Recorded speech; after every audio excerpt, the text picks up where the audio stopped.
When NASA locks its data and refuses to talk, it usually means one of two things: a national security risk or something they can't explain. 3iatlas might be both. It began like countless other observations, a faint streak of light drifting across the dark canvas of space, a mere coordinate in a vast sky.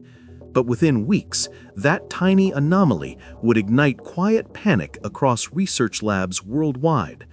The numbers didn't add up, the orbit didn't match, and the more scientists looked, the more it began to feel less like a comet and more like a question the universe had been waiting centuries to ask. This wasn't the first time something like this happened. Back in 2017, we met Oumuamua, a cigar-shaped traveler that accelerated in ways no natural object should. 2 years later, Borisov followed, another visitor from deep interstellar space. And now, in 2025, a third arrival, 3iatlas, has entered the stage. But this time, it's different. This time, the data isn't just strange, it's classified. When telescope arrays across multiple continents tried to coordinate their findings, something unexpected happened. Public access to observation schedules vanished overnight.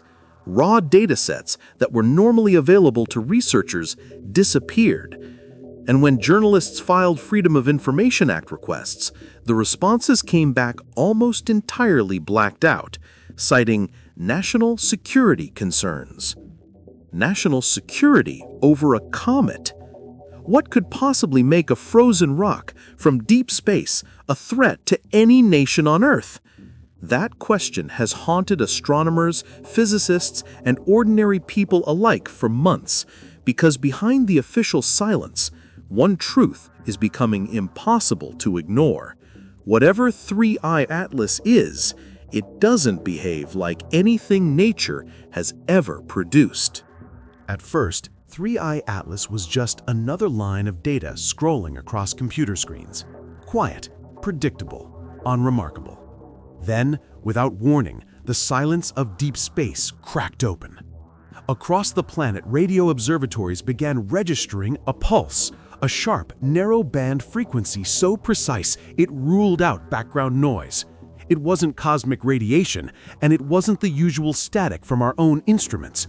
It was focused, intentional, coordinated. For a few surreal minutes, the universe spoke.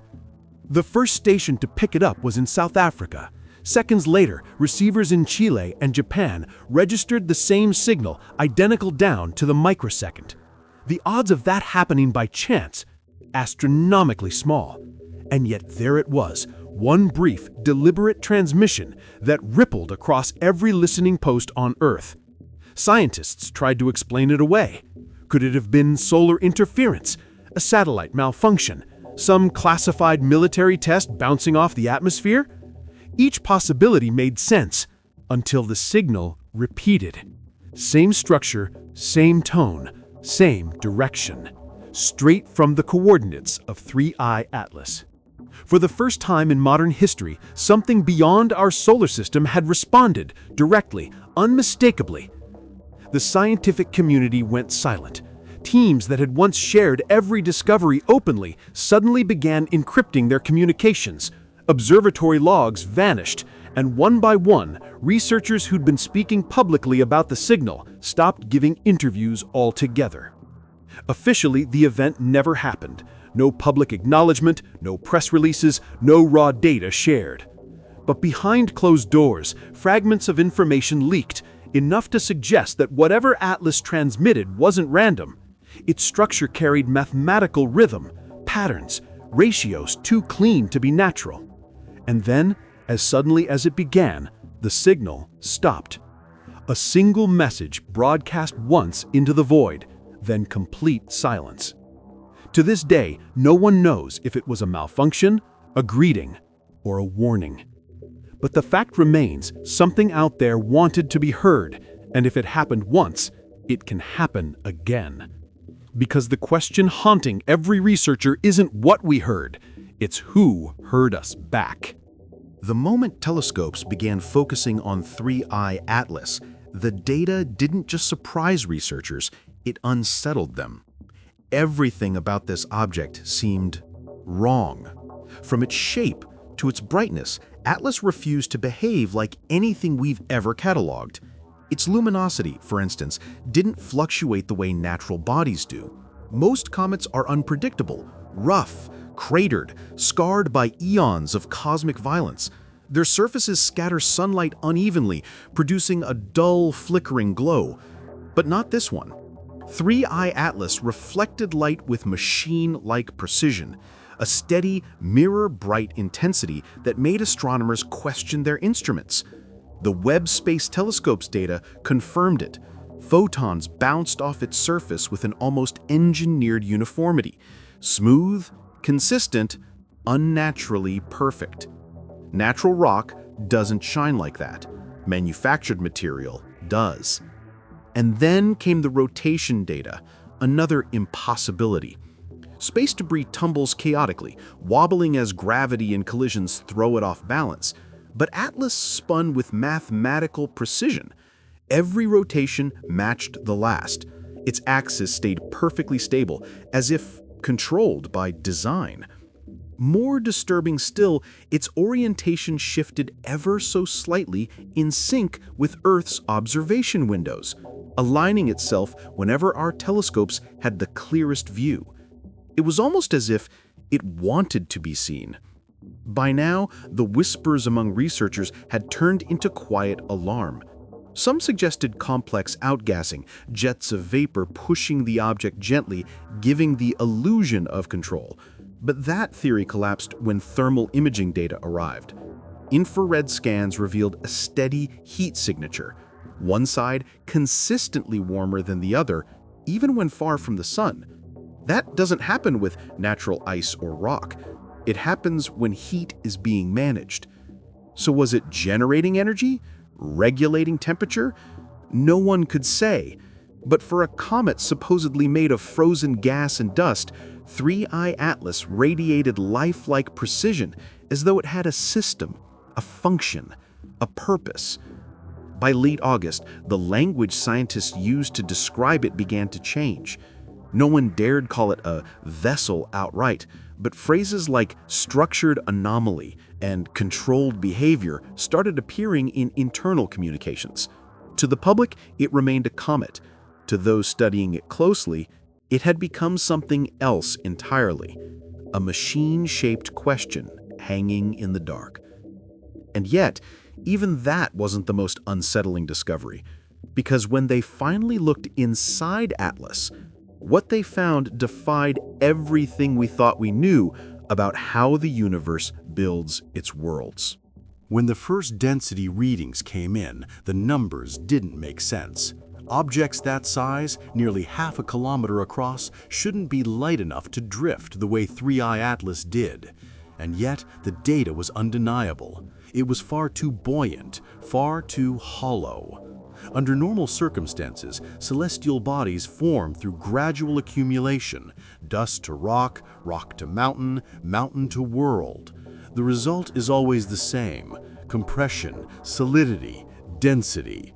Space doesn't leave room for hollowness, but Atlas did. Radar reflections hinted at vast internal cavities, as though its shell concealed chambers, layers, empty spaces where no natural voids should exist. At first, scientists assumed a sensor error, a miscalibration in the instruments, but then multiple observatories confirmed the same readings. 3iatlas wasn't a solid body, it was structured. That revelation sent shockwaves through every department studying it. If those readings were real, they meant the object's interior had been assembled, piece by piece, like something built for a purpose. It was a hypothesis no one dared voice in public, but behind closed doors, the word engineered began to surface in conversations that were never meant to leave the lab.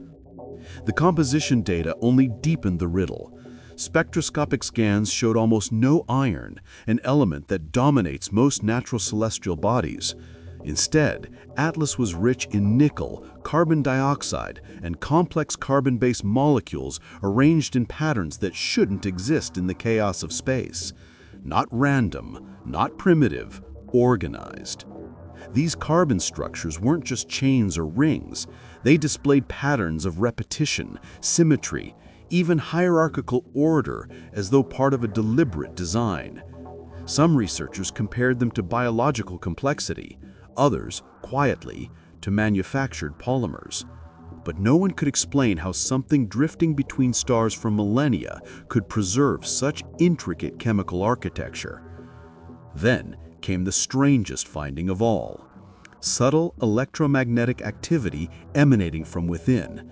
Not static, not cosmic noise. Structured pulses, faint but consistent, like the distant heartbeat of something mechanical. Even more unnerving was the timing. Those pulses coincided with moments of active observation, as if the object responded to being studied. At that point, the question was no longer what is 3iAtlas made of, it was who or what made it. Whatever Atlas was, it had crossed the line, from curiosity to concern. And in the silence that followed, one chilling possibility began to take hold among the few scientists still quietly exchanging data. Maybe we weren't the ones doing the observing anymore. So as 3iAtlas continues its silent journey deeper into our solar system, remember this: the universe doesn't owe us answers. It offers us questions, echoes that challenge the limits of our imagination. And somewhere between that faint signal and our endless curiosity, the conversation continues. Perhaps the universe has finally spoken. The real question is, will we have the courage to listen?